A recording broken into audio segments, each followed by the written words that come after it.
how does your thought process differ when approaching, for example, XO Man of War versus Justice League Europe? Well, I tend to view every project differently. So I start slow on every project because I got to kind of get my mind into the visual I see of their world. And usually it's all slightly different. Superhero stuff, if it's kind of straight superhero stuff like XO and Justice League, it's more, the style I see it in is more similar than, say, if you go into something that's like Blade or some of the Western stuff or horror stuff I've done. I look at those differently, or Conan. I feel like your XO stuff is more highly detailed than like your Justice League Europe stuff. I went a little nuts, especially the first time around in XO. I was being very illustrative with my style, and that was brutal. That was brutal. Way too much time. It was way too time consuming for me. When I got into XO the second time, I simplified the style.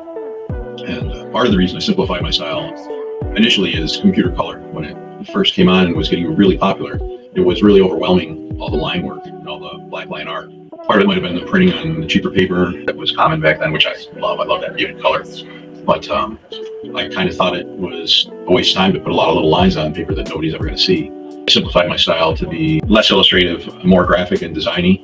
I would pick different ways to do different textures or different materials without over-rendering any of it, and saving rendering for specific spots or specific substances or materials.